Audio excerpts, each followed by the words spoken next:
Hello, everybody, and welcome back to Collective Creative Initiative. My name is Aisha Numa, and I am delighted to be bringing in our next guest, which is Tina Kilberg, who is going to be talking all things entertainment law. So rights, camera, action, this one is called. Now, don't forget, if you have any questions for Tina during this talk, you are more than welcome to ask them. If you're watching live, all you need to do to ask your questions is subscribe to the CCI YouTube channel. So press that subscribe button, and once you're subscribed, you should see a little live chat box pop up. In that live chat box, you are welcome to put any comments about anything Tina's saying or any questions you might have. Now, please bear in mind that there is a slight delay between you asking your questions and them getting through to Tina's screen. So if you've got anything to ask, please don't leave it until the last minute. Please make sure you get it in nice and early so that she can address it for you before the end. Without further ado, it's time to bring in Tina. Hello. Hi, how are you? I'm not bad at all, thanks. How are you doing today? I'm doing great. So can you give us a little taster of what we've got in store today? What will you be telling us about? Yeah, so I'm going to be talking about intellectual property in more detail. I think for a lot of people, when they hear intellectual property, they think it has to do with like land law or land property. So intellectual property is actually a creative concept, and it has to do with how artists can protect their ideas. So I want to talk about this in terms of how an actor can protect any methods or ideas they use on screen, and whether under copyright, if it's possible for an actor to steal an idea from someone else. Great. Well, I'm sure lots of people will find this useful, because I often think people find, particularly with the creative arts, that it's a bit of a blurred line sometimes of how much is copyright and how much you can protect. So I'm sure this one will be a very useful thing for everybody involved. I will leave you to it, Tina, and I'll see you at the end of the chat. Thank you so much. Thank Bye. you. Bye.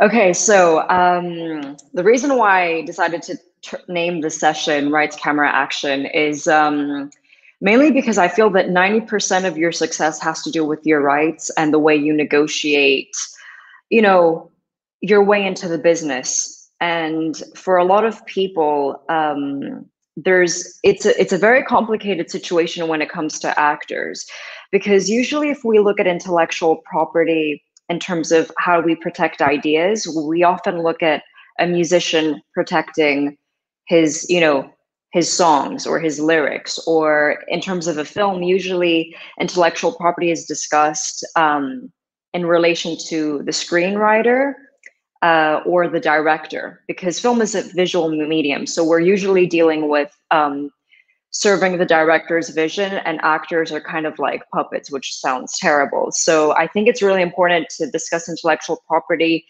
in terms of an actor's life and how an actor can understand what they can use, what they can protect, and what's not protectable. So intellectual property refers to creations of the mind. So these are our ideas, and ways in which they can be protected through copyright is something that concerns us all.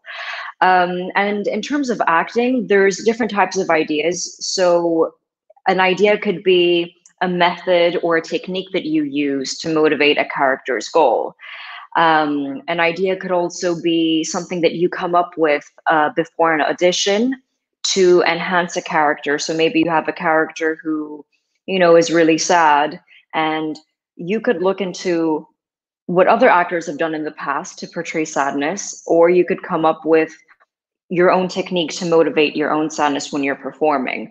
So with acting, there's the preparation phase and the executing phase. And we usually come up with our ideas when we're preparing for a character, but in the execution phase, as a lot of you may know, sometimes it's something that's uncontrollable, and sometimes we don't even have to think too hard about getting an idea across. It just comes naturally. So this is what I want to get to. Ideas are inherently universal. So most of the time, your ideas sadly cannot be protected under copyright law, because it doesn't really matter how great or novel you think your idea may be.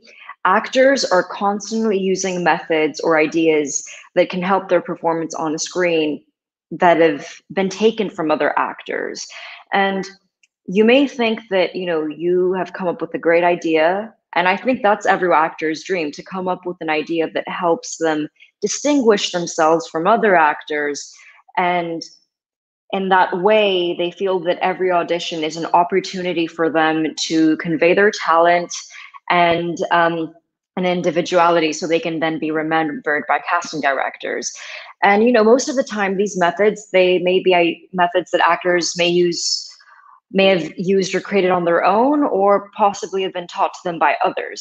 So I think the bigger question is, can you protect a method or idea that you have used in your acting? This is where the idea versus expression dichotomy comes in. So this is a copyright principle, which asserts that ideas cannot be protected because ideas are universal. So in that sense, if we placed copyright restrictions on every single idea that an actor came up with, nothing would ever be produced. So this copyright law principle asserts that ideas cannot be protected, but rather the expression of an idea is what is protected. So this is actually quite interesting because I think this creates a lot of confusion in the sake of acting. So any independent exercises or techniques that you come up with to prepare for a character is not usually considered to be an original or innovative work in the meaning of intellectual property law, because you cannot prevent other actors from using these ideas or techniques. I mean, the only way you would be able to protect your method as an actor would be by keeping it a secret. But I think that would actually be counterintuitive, because it would defeat the purpose of what you're trying to achieve, which is to make the method known. There's this really great guy. He's an acting coach in LA. He has an acting school. His name is Brad Heller. And he came up with the Heller approach, or the Heller method, if you will. His videos are on YouTube as well, where he talks about them more clearly. And he talks about how you can create an emotion that's independent, and any idea that you use in your work can be created by simply identifying the emotion that your character is feeling in the scene and saying that emotion. And when you say that emotion, you can feel it in your body. So if you're an actor who wants to play anger, all you have to say is anger. And then you can feel a tension, like maybe on your chest. And that comes with every emotion, like anxiety. You can kind of feel a tingle on your neck. So, his method was, basically say the emotion that you're feeling out loud, feel it in your body. And then through time, your words and the dialogue will begin to express through where you're feeling that tension. And that's a great idea, but it's not entirely unique, because he has taken that from modern psychology. And there's, a lot of psychology courses actually that talk on emotional intelligence that actually talk about this nature, how saying the words, and even like the words that we use in everyday language, they really have an effect on how we feel. And there's certain words that make us feel something more. So that's a great idea, for instance. But it can't necessarily be protected. I mean, he can brand it as the Heller approach, and in that sense, it's protected because it's part of his branding as an acting coach. But it's not an idea that can be protected, and that other people cannot use that. I think, people can use it, and people could have come up with something like that themselves. So with actors, the reason why the idea versus expression dichotomy is very hard to explain sometimes is because expressions, as in our facial expressions and also our movement and our body language, all of those things are universal. And most of the time when we're acting, we're not always thinking about what we're doing. Sometimes some of our movements, they've, been executed with a purpose, but a lot of the times we don't actually know what we're doing.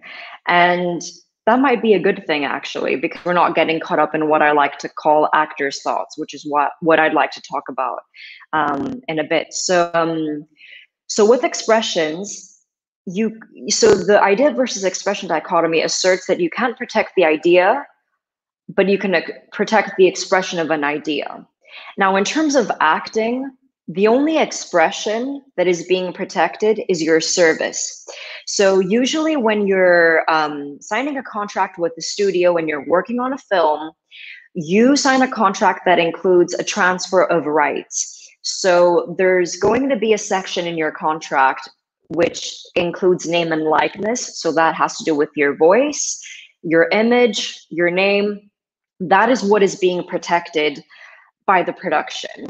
So if you are performing a scene and another production decides to steal that footage where you're acting, or they decide to take your voice and dub it into another kind of project, that would be a copyright violation because they are violating your expression. But in that sense, they're kind of violating the production's footage, which they own. So even though you kind of own your body, I guess, and your voice, or you might think, well, it's my voice, it's my name, it's my body language, I own this. Funnily enough, the production studio actually owns the way you move and stuff, and they own the footage. So that's not, so you're only protected by the contract that you have, and you're actually transferring your rights. So that's the only thing you're protecting. So if another studio decided to take your voice and dub it and use it somewhere else without your permission, and you weren't getting a profit from it, that would be subject to copyright violation. What I would like to talk about, however, I think what concerns you as an actor, just to step away from the studio, what they own, what you give away, what you don't own, is looking into the way you decide to approach an audition, the ideas that you'd like to use to motivate a character, and ways to go about it. So let's just say you're at an audition and you have to play an angry character, and the casting director has been seeing 30 actors all day delivering the same scene. So what you want to do is be smart about the idea that you want to express to make sure that you get the job, but also to make sure that you create the best performance possible. So you're in the audition room, you come across a few of the other actors, and you're realizing that 90% of your competition is reading the script and thinking, oh, my character is angry, so I'm going to portray anger as obviously as possible. So I think the obvious choice that everyone is thinking about is doing the same thing, maybe screaming, overreacting, yelling, and it becomes tedious after a certain point. And when people think of anger, I think the immediate facial expression that they think of is, a very tense face, maybe raised eyebrows, controlled kind of, mouth, lips, so people have a very obvious image of what anger is, but that's not necessarily the best choice. So the casting director is kind of tired of watching the same performance over and over again, and everybody's going with what's obvious. Now, you might be one of the last actors auditioning, and given that you're preparing for it much longer, you're aware of the fact that most of the actors who have auditioned before you picked up on the same idea, which was to portray anger in the scene. So you sit there and think, well, what should I do to change this performance and express my anger in a different way so I can elevate this idea and bring it into the scene? So you might decide to pick up on an irritated or nervous laugh because you realize maybe from real life experiences that sometimes a serious moment may lead to laughter. So let's just say there's a scene where you're complaining to a friend, and the line is, Brad was at the coffee shop and he saw me. 5 p.m. sharp as usual. He saw me and he didn't say hi. Can you believe it? He saw me and he didn't say hi. He didn't say hello. So imagine that you have that line and the casting director is just seeing that line and everyone is over exaggerating their anger. And after a point, you just want to laugh. And I think in terms of anger, you get so irritated by something and serious moments lead to laughter. So maybe your choice is to use laughter in that. So, Brad was at the coffee shop and he saw me. He saw me and he didn't say hi. Can you believe it? He saw me and he didn't say hello to me. So I mean, obviously, don't smile too much, I suppose, if you're angry, but sometimes, you know, that breaking point with anger, with all emotions, anger comes and goes. And we can pick up on ideas that other actors have used. We can look at the ways different actors have portrayed anger, and we may resonate with certain styles more. That has to do with real life. That has to do with the fact that sometimes the way we react to something is part of our style, you know, as people or as actors. So you might particularly like the way an actor portrays anger more than another, but you know, using and taking that idea wouldn't mean that you're stealing it. And the same goes to show in this audition process. So if you have this idea that you want to go with what's not obvious and present a kind of nervous laugh in the situation where you're supposed to be angry, that might be something that an actor in the audition process has also used before you or after you.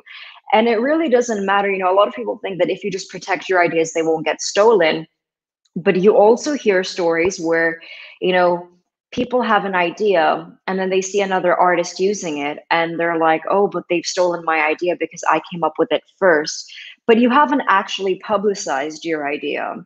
So there might be another actor in the audition room that thinks like you. And this is why I want to go back to the idea that ideas are inherently universal. As humans, we think alike, and it doesn't matter how unique or independent you think you are. Most of the ideas that we have are things that have been taken, even on a subconscious level, from things we've seen and observed in the world. Um, so, what's important is that you kind of believe in the choice that you're making when you're auditioning, not just when you're auditioning, also when you're working on a film.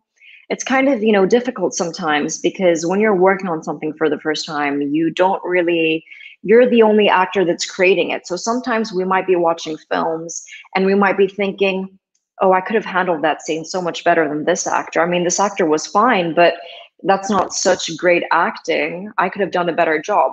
And the reason why we say this as the viewer is because we're not in the execution phase. We're backstage preparing, thinking how to develop our own techniques and methods as actors. And we're looking at another actor who's executing, you know, the phase, the action phase.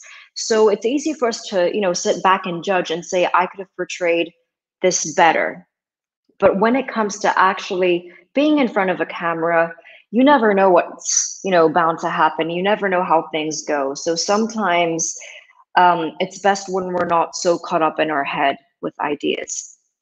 And the reason why I say this is because as an actor in an audition room, you're making a choice. And the choice that you make can either be the best choice for the audition or the worst. And the casting director often recognizes this and knows that even if this may not have been the greatest choice that you have made or the greatest expression of an idea, they know that there is going to be a director on set who's going to redirect your choices. So what they're doing is they're not only watching the choice that you're making, but rather they're trying to see how much you believe in that choice. So you must believe in the choices that you're making. If you're taking a scene, if you've been motivated or inspired by a scene that someone's done, and it's about a character that you're not very familiar with, you might think that taking that scene is the best idea possible because someone did it in a movie and someone got cast in a movie. So you might think that's the best choice to go with. And that's not necessarily true because what you may not realize is that, you know, actors, they may have picked up on the same choices as you or, you know, different choices of all sorts, and they're not necessarily the best choices. And it doesn't matter if, you know, they have gotten casted. This is an experience I'd like to share, actually. I remember this was thankfully not at an audition. This was an acting school in Vancouver. So, that I was in for 2 weeks. So this was at Vada Studios. I conducted a scene where I had to play a cheerleader. And, you know, she was a bit childish. She was a teenager. And for some reason, I developed this fiddling approach when I was in the preparation phase. And I remember there was only one character that came to mind, which was Margaret Qualley's hippie character in Once Upon a Time in Hollywood. And she was just, fidgeting, really irritating, and it wasn't good acting, which I didn't realize at the time. And I remember my instructor, he kind of stopped me he kind of saw me when I was kind of preparing for it before I was able to execute the phase in front of the whole class and execute the scene rather, sorry. So I was about to execute the scene, and when I was fiddling, I was moving about the way Margaret Qualley's character did in the film, because I couldn't resonate with the character. So my best choice at the time was to think of an actor in a film that was very similar to the character that I was reading for.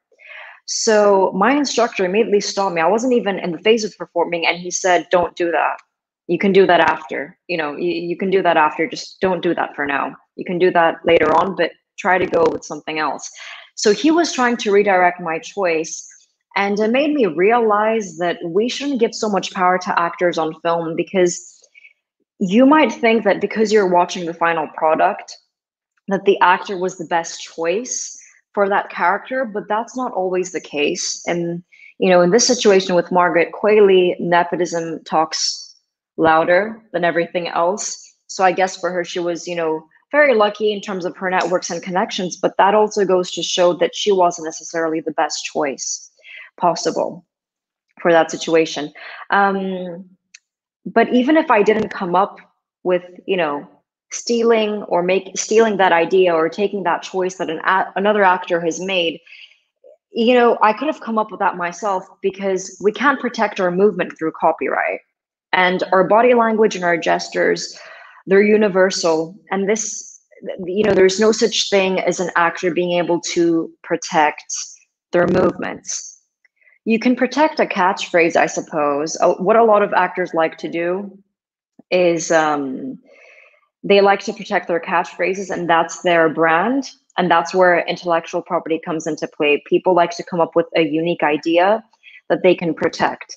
So sometimes, there's actors like Matthew McConaughey's, his all right line, 3 all rights, sorry.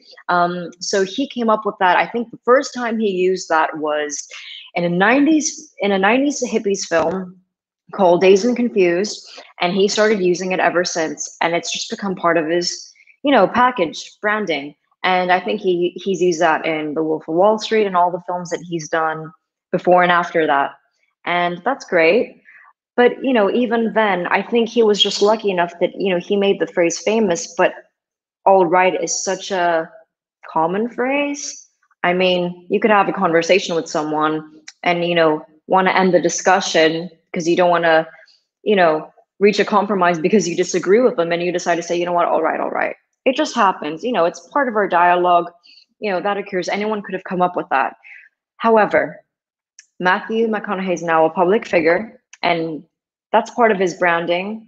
So if another actor comes to an audition and decides to use that phrase, casting directors are not going to be very pleased with watching that, because it's been made famous by another actor, and you just seem like an amateur, really. I do believe, however, with idea versus expression, it's a copyright principle that I believe keeps actors grounded, because you realize that you can't fully be an original of all originals. And, with acting, you need to recognize and remember that there's been actors who have been doing this for a longer time than you have, for years before. So if you think that you're going to be the first actor who comes up with this amazing idea that no one has ever come up with before, think again. And, sadly, this is the truth. There's an example that I'd like to share that has to do with, stealing ideas from other actors who have worked on television.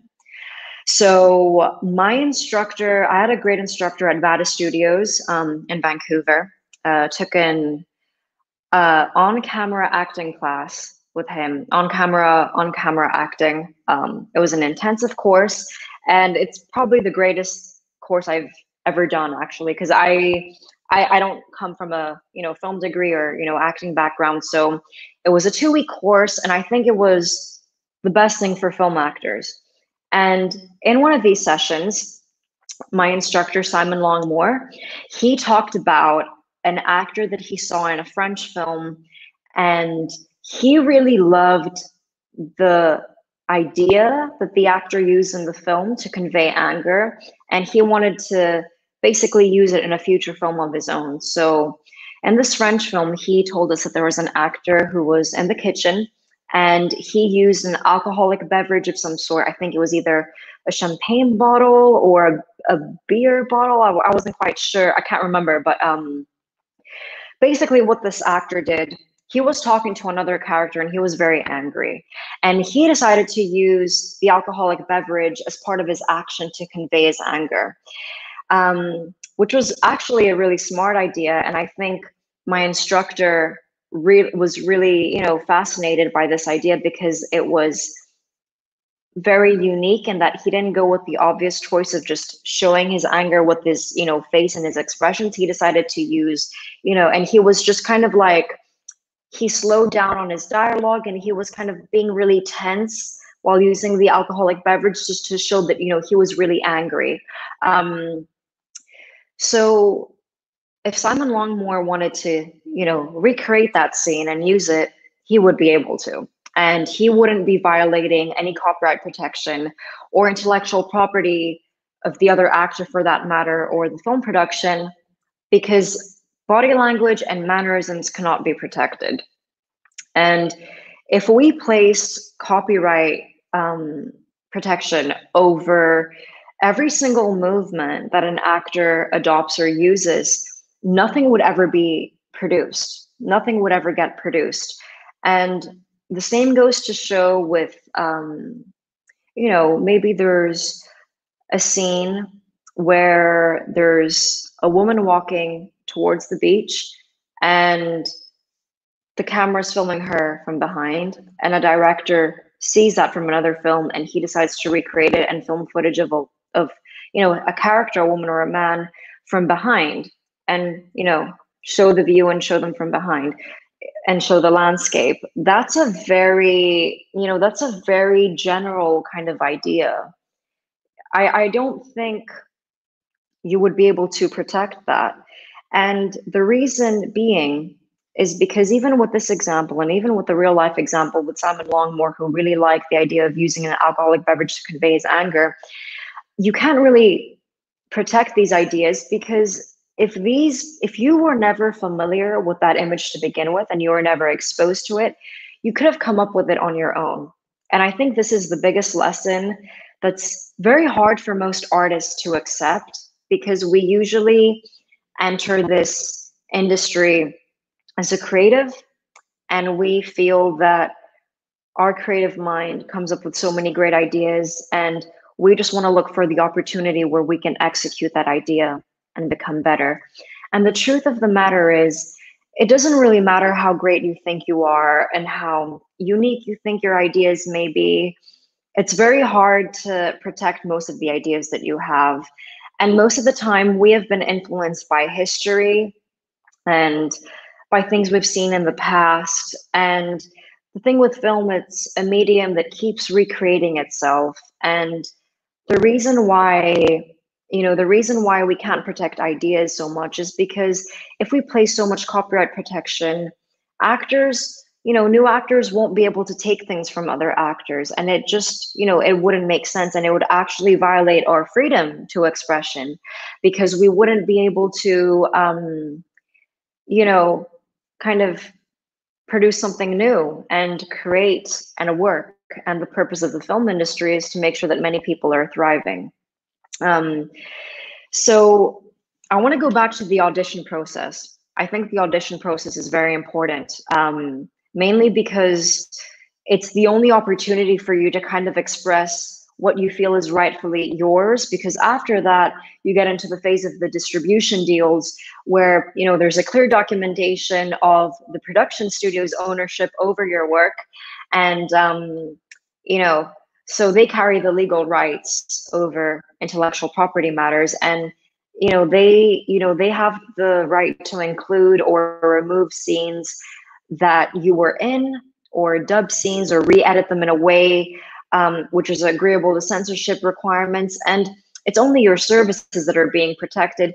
But even then, you're kind of giving them the right to use your name and image and likeness for, for publicity and PR work and advertising. So this is why I want to go back into the audition room. This is where I think it's the only opportunity where you're actually allowed to express your own ideas, because if you get casted, which is great, that's the end goal, you're really working with the film director's idea, because film is a director's medium. You're there to serve the team. You're there to fulfill a cinematic purpose, which is not always yours. You might, encourage and give the director some ideas and do things differently, but at the end of the day, you're working to serve the director's, vision and film. So so this is what I'd like to get to, which is something that I spoke about earlier.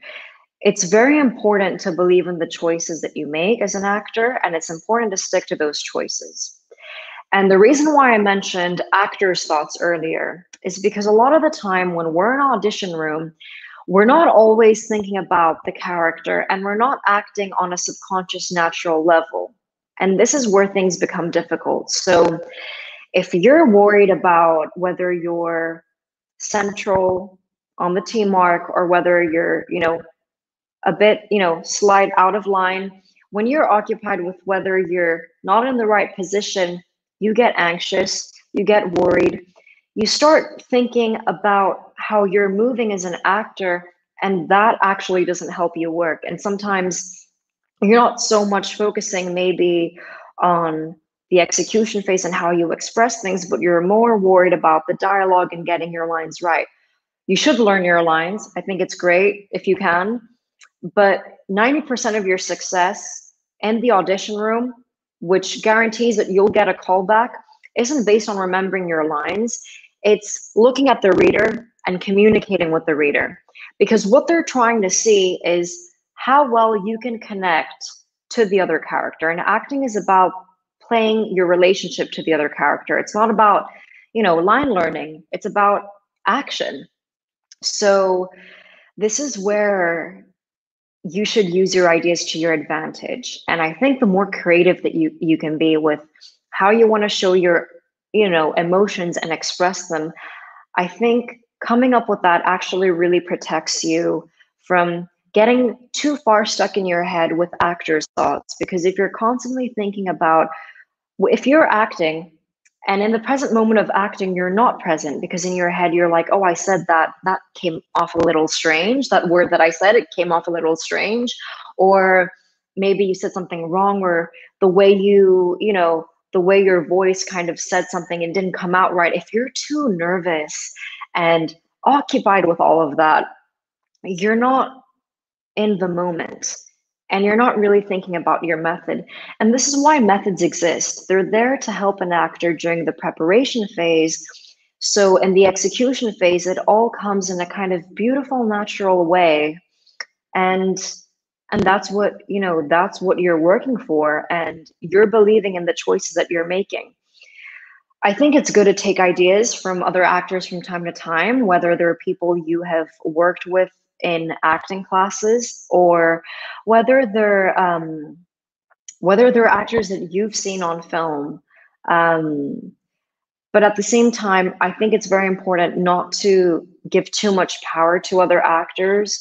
Just because other actors have gained more recognition than you, or have landed more jobs, you don't know the whole story. You don't know how they have gotten there. So I think it's very healthy for an actor to watch other actors on Netflix, and don't be afraid to criticize them and judge the situation, and kind of look at how they're acting. Just because it's the final product, like I mentioned earlier, it doesn't mean that they were the best actor for the part. And it doesn't mean that the choices that they're making are the best. So, with auditions, they're just, they're very challenging and, scary for a lot of actors, because the auditioning process for television, for instance, it's very quick. Usually they audition and cast people within 2 weeks notice. Usually for actors who are not familiar with the casting directors, they have to do a pre-read, and usually they might get 2,000 headshots of actors, and they might get a lot of self-tapes, and then they pre-read maybe 100 actors or 50 actors, and there's 2 or 3 callbacks, and then there's the producer session. So usually if an actor is familiar with the casting director and has a good relationship with them, they skip the pre-read and they go straight to the producer session. So and then with co-star roles, they don't necessarily ask actors to tape. And then for guest star roles or bigger roles, they take tapes from actors around the country. And then, depending on, the tapes that they determine if they want to bring you in for an audition, and that's when you fly in for the producer session. So, once you get past the producer session, they narrow it down to maybe 10 actors or 20 actors. And, that's where the network executives get involved. So they pick which actors they want. And then the casting director is there to read out all the wrong people and bring the actors who are right for the project. So it's really the network that decides who gets the role. And those projects are shot into pilots. Those pilots go to the upfronts in New York, where the advertisers decide which shows they're going to advertise on. And those advertisers really have to approve of the actors who are going to be representing their product in the TV show. So really, this whole thing comes down to money. Who are the advertisers going to back? Which actors are going to bring in viewers who are going to buy the products?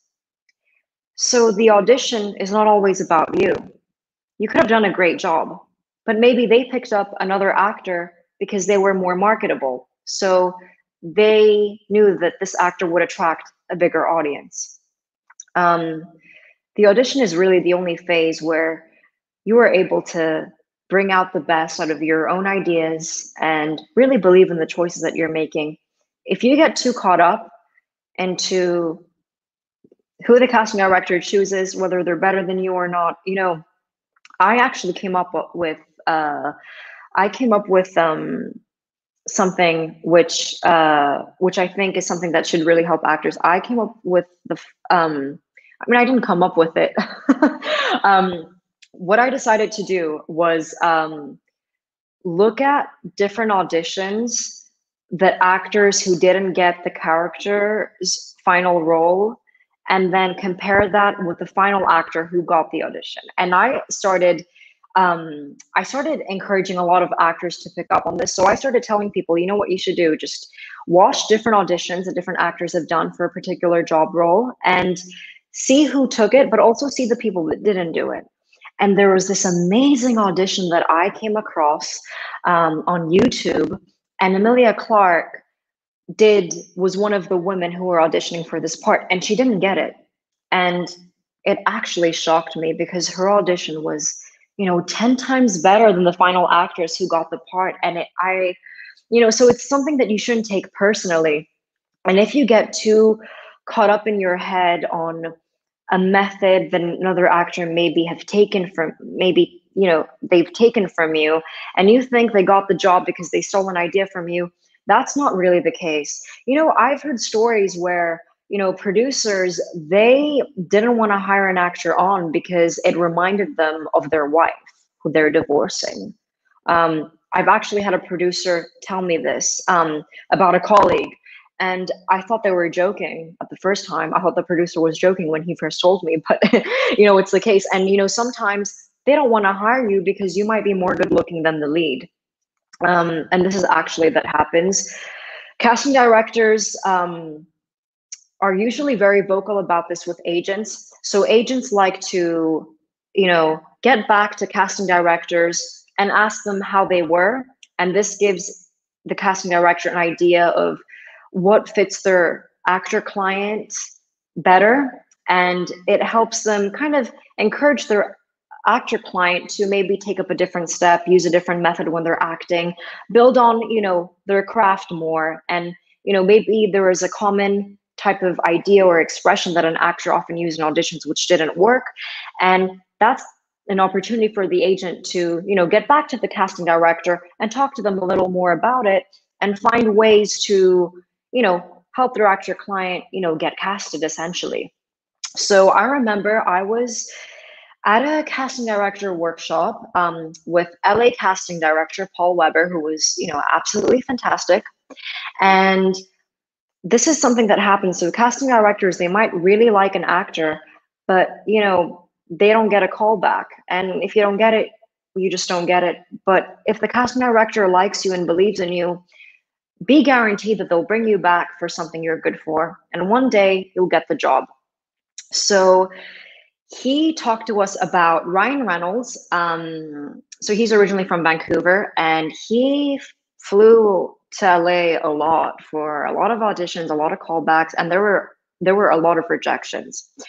And he, just grew tired of it. He was very tired of, he felt that the casting directors wanted something from him. It was why they kept bringing him back, but he kept getting rejected. So, as I mentioned earlier, something that the agent likes to do a lot, especially, to maintain good relationships with the casting director, they talk to them after an actor's audition. How did he go? He's my client. I'm representing him. What do you think of him? Would you recommend him to other casting directors? And Ryan Reynolds got rejected for a role. I can't remember which one, but his agent wanted to confirm with the casting director and figure out if something was wrong with his performance or with his technique and his method. And the casting director said, no, he was really great. He was great, but he was too good looking. And he was better good looking than the lead. And we can't cast a supporting role with a guy who's better looking than the protagonist, than the lead. And usually agents don't share this information with actors, mainly because you don't want to influence them in a negative manner or, create any sense of insecurity or low self-esteem. If anything, as an agent, you want your actor to have a high self-esteem and believe in themselves and to keep going forward. So he decided to actually mention this to Ryan. He said, I spoke to the casting director. You were absolutely great with, your technique was great. Your ideas were great. They actually really liked you. And the reason why they kept bringing you back was because, they really liked your style. The problem was, you got rejected because they thought you were better looking than the lead. And then Ryan Reynolds, he took that information in for a second and he said, you know what? That's rejection I can handle. That's rejection I can take. And, that actually happens a lot. I actually discovered this. This was actually very common. There were a lot of film directors that, had mentioned that they weren't able to cast, they never wanted casting actors that were more good looking than the lead. So, that's, I don't think that always happens. I mean, on the contrary, I think, there are many beautiful actors and they're not necessarily in the lead, but that's actually something that happens. So it's good to not take rejection too personally. And I think the less you the reason why I want to talk about this is because the less you take rejection personally and the less you keep getting caught up with actors' thoughts or you associate yourself and compare yourself with other actors, you'll come to realize that at the end of the day, they have taken you for the part. They have chosen you because you were the answer to their problem. And it doesn't matter if you decided to play upon a different idea or not, going back to the example with using anger and portraying anger in a scene, you may have gone with the obvious choice and you may have been the best fit for the role. So it doesn't always come down to ideas. And I think it's great to be as imaginative as you can in the, casting process, because there's not much room left in the execution phase when you're filming, because most of the time there's a few film directors that are open-minded and they're open to, take ideas from actors. But most of the time, especially in the first few years of your acting career, if not for, the first 10 years when you're considered a professional actor, 10 to 15 years, you'll come to realize that people are not interested in your ideas. You just go in, do the work, and you leave. And that's how it works. And there's a few directors that they're very difficult when it comes to their ideas. They're very strict, and some of them are very picky. So if they pick up on something that they've realized that you do a lot in your work when you're acting, they might tell you to snap out of it, and they might not like it at all. And it's important to be open-minded with the ideas that you have, because you might think that you're expressing an idea in the best way possible, but it might be really dull and not the best choice for someone else. So that's fine. It's fine if it's not the best choice, because you know that there's a director there to redirect your choices. So usually the reason why actors don't get cast is because they don't believe in what they're doing, and they don't believe in the expressions that they're making. And if you're too caught up into repeating an emotional response or an expression that you have seen, somewhere else, another actor may have done, you realize that, in the execution phase, you may not see this yourself, but the casting director recognizes who's an amateur and who's faking it. And, acting is about playing up, on real emotions or imaginary circumstances. So they can tell if you are faking an emotion. So you have to really believe, in your movement and what you're doing. And what I encourage a lot of actors to do during this time, I think I really want to devote a time in the session to talk about this, because we're at a time that, it's very difficult with COVID-19. There's everything is done from a distance, but something that we should tune into is the digitalization of the film industry, and how before COVID-19, people were sending a lot of self-tapes. And this is a really good opportunity for you to practice conducting self-tapes and watch how you express things on screen, and, watch yourself. So this could even be filmed on, your iPhone.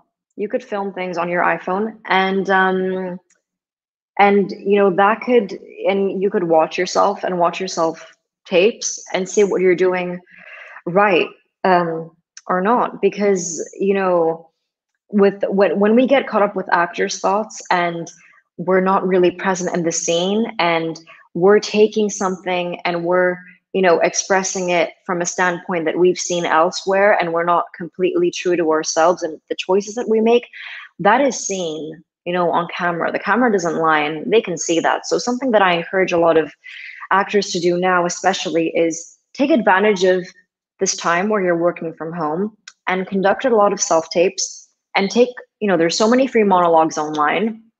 If you could do it with a reader, that's even preferable.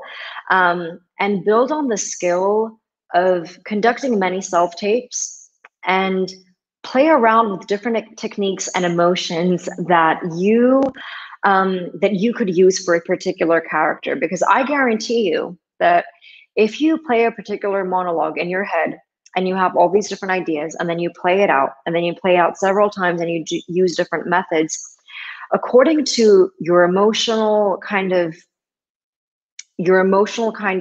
mindset at the time of execution, it really influences and has an impact on the way your performance looks overall in the final kind of product. And I'd really encourage actors to take as many self-tapes as possible and watch something that you do. I think it's a good time to kind of notice that maybe we have certain, tics, or, certain, things that we do that we may not like, that may not look good on screen. And it's a really good time to start, practicing and judging ourselves constructively, and seeing what, we can do right. And, also, at the end of the day, it's important to realize that it's okay to take ideas from other actors. I think people have this kind kind of demand in their head, especially actors, that you have to be the best, you have to be something that no one has seen before. And this, kind of pressure, it's a demand that kind of exists in the industry because they're constantly trying to find people that are better than the rest. And in an audition room, it's a question that they have, what is your unique selling point? What makes you better than other actors? But it's important not to go too overboard and think that you have to be completely independent and original with your ideas, because you have to be in tune that these people, in tune with the fact that these people, it's a team and you're there to serve the team and provide a great service. So don't get too caught up with, worrying about how great or bad your idea may be. The important thing is that you stick to it, and then everything else, comes at a good time. But I think the biggest disappointment for actors is that, you have the right to demand for certain rights to be your own in the contract. And that's when you negotiate on a contract deal, and you might, you might not want to, perform a nude scene. So they might include that in your contract, and then they would hire a body stunt double to do that, or they might, cut the scene off immediately. But most of the time, as I've mentioned earlier in this session, with intellectual property, you don't actually own your movements and your body and your voice and all of that on film, because you sign a transfer of transfer of rights kind of form, where the production studio owns, footage of your work, and they own your name and likeness. However, it's important to realize that, this doesn't necessarily work against you.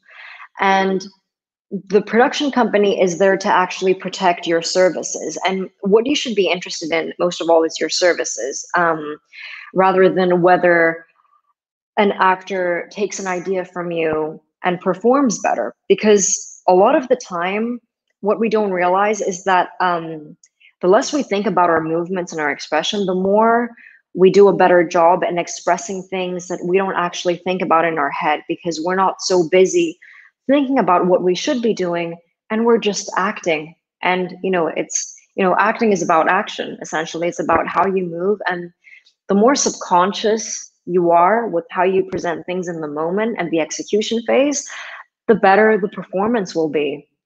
And this is something really important to consider. So I keep bringing this up. The only thing that's rightfully yours is the choice that you make, and it's more important to believe in the choices that you make rather than the choices that you actually decide to pick up on, because you could, pick up on a choice that an other actor used in a film, and it might not be the best choice. And maybe it wasn't the best choice because you didn't entirely believe in that choice, because somewhere in your head you felt that you were taking something from another actor and it wasn't yours. And that, on a subconscious level, may have appeared in your performance because it wasn't your style, and the casting director could see this. But they do recognize that it's okay to make mistakes in the audition process, because even if they don't agree with something that you have done, they know that you can get casted if they believe you're right for the part, and they know that there's going to be a director on set to redirect your actions and your expressions. So I think the idea versus expression dichotomy comes a long way, and intellectual property, sadly enough, intellectual property in the context of the film industry has more to do with film directors rather than film directors and writers and screenwriters, rather than the actors themselves. The actors are only there to protect their services. Likewise, this exists in other mediums as well.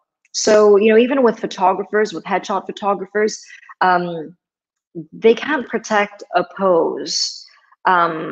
They protect their services and their name as a photographer who, specializes in headshot photography. So if you even look at, headshots with actors, there's a lot of common poses that actors like to pick up on. If it's, a side profile, head tilted back, men sitting down, broad shoulders out, sitting kind of like that. I think, there's so many actors that I see male actors, I feel like this is the equivalent of duck lips, where they just like to sit out, broad shoulders and look at the camera like that, and they're not really like, they just try to look really macho. That could work. I suppose that pose could work, but a photographer would not be able to place a copyright restriction onto that pose and trademark that pose and say, I'm the headshot photographer who instructs my male actor clients to, conduct this, macho actor pose. So many people have done it. So again, it goes to show that, our movements and our poses, they're inherently human, they're universals, and our body language is, so we can't place copyright restrictions on that because nothing would ever get published in terms of headshot photos. Another thing I'd like to mention is it doesn't matter if this is relevant to you as an actor, but I think it's something good that you should be made aware of. So to all of you actors that have tattoos, something that you may not realize is that you might think, well, my tattoo is mine, it's on my body, I own it, it's my product. You're not actually the owner of the tattoo, because your tattoo is a creative work. Who is the owner of that creative work? Your tattoo artist. So most of the time, that not for student films, not for short films, I think you can get away with independent films, but for blockbuster movies and television series or just high budget films in general, usually the production studio has to send an agreement form to the tattoo artist to confirm that they are allowed to use this image, the tattoo image, into the film. And I think for that reason, that's why most of the famous actor tattoo artists, they're usually based in LA or New York, mainly because it's just easy to send an agreement form over if you're in the same state, and they sign it. So that's actually something really interesting. Actors don't realize that they're not the owners of their tattoos. So it's an intellectual property work, and usually film productions, if they're using an actor's tattoo, they have to find the tattoo artist and make sure that they sign an agreement form that they're allowed to use that in their film. And I think that goes to show not only why tattoos are usually covered up in films, but also because if you notice in a lot of films, most of the tattoos that actors have are actually fake, and they're part of the makeup artist, part, staff in the production. Usually, like, there's a lot of actors that have tattoos, and you'll see that on film, they actually have film tattoos. So they have, and it's because sometimes it's very hard to get a deal. Sometimes the tattoo artist might demand a good agreement with a lot of money and might want to get a good share out of it. So it's very inconvenient, I suppose, for the production studio, and that's why they make sure that there's makeup artists on set that can tattoo actors, with fake tattoo coverage, because in that case, the film production would kind of own the work, which would be a fake tattoo. But it's actually quite interesting. I think a lot of actors don't realize this, and they get so shocked when I share this information with them. Oftentimes, you'll have to send an agreement form to the tattoo artist, and so they can, permit you and confirm to your deal and allow you to use their tattoo design in your film. So that's it's actually quite interesting. And you might think that,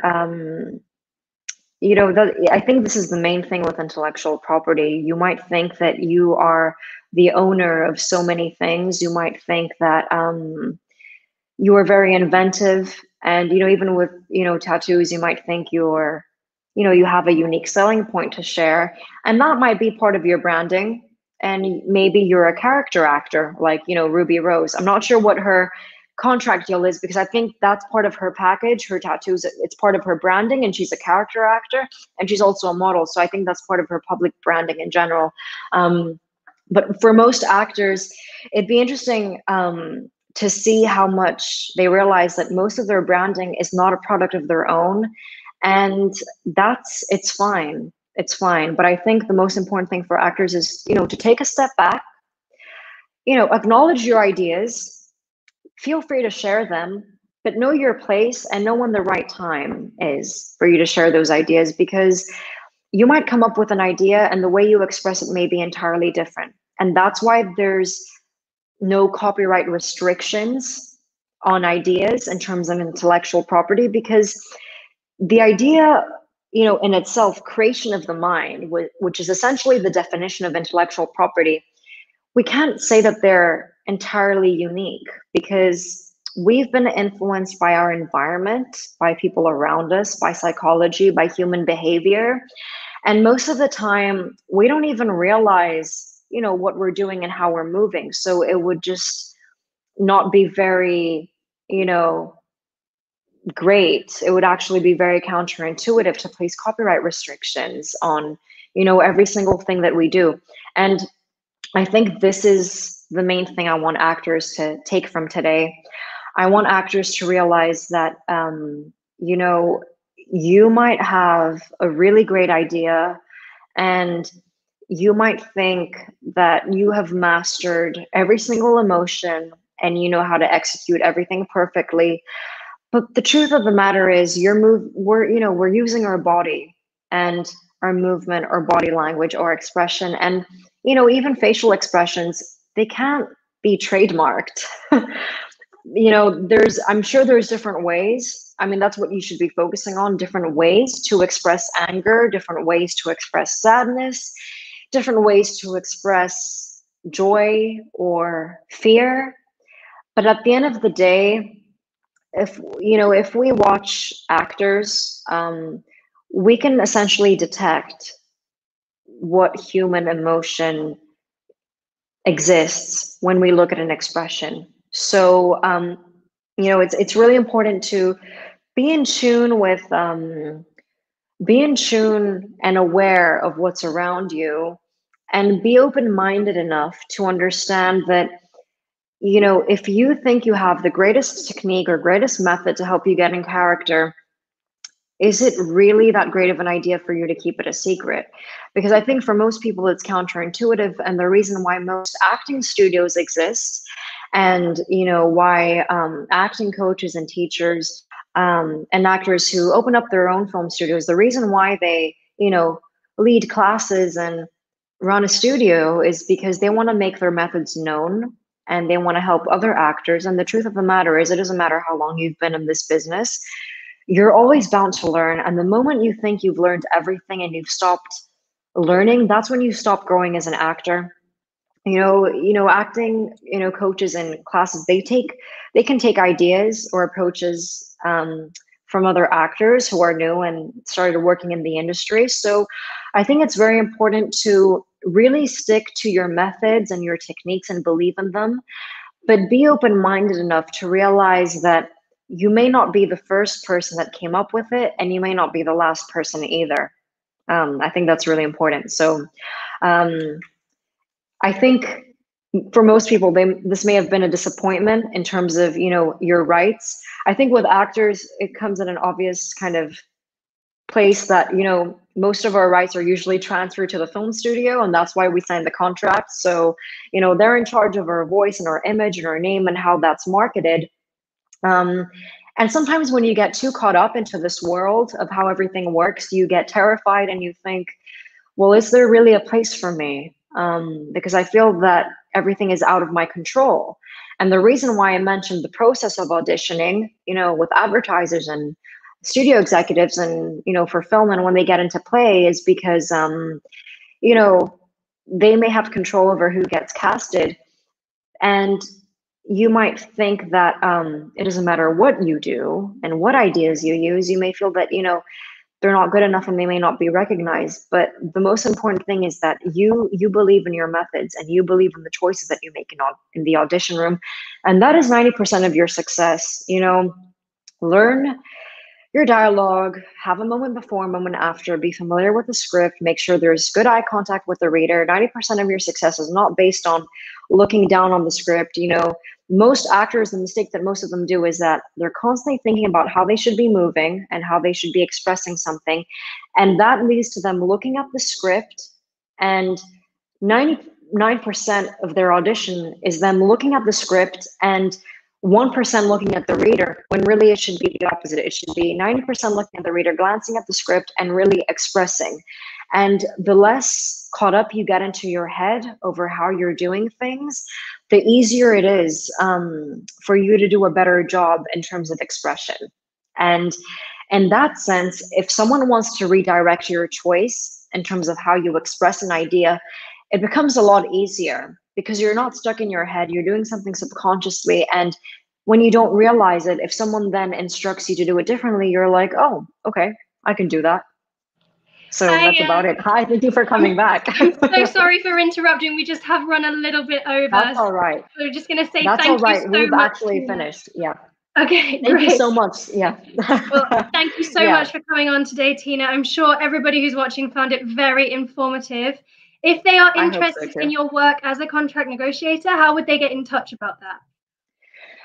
So you can contact me at tinakilberg@gmail.com. And you could also find me on Twitter, Tina Kilberg, and Instagram, Tina Kilberg. Great. Thank you so much, Tina. It was great to have you on. Thank you so much. Thank you. All right, so that was a lot of information in the past hour. I hope you've enjoyed it. Coming up at 3 o'clock, Gennaro King Teller will be back. Pilates for dancers, so we will see you there.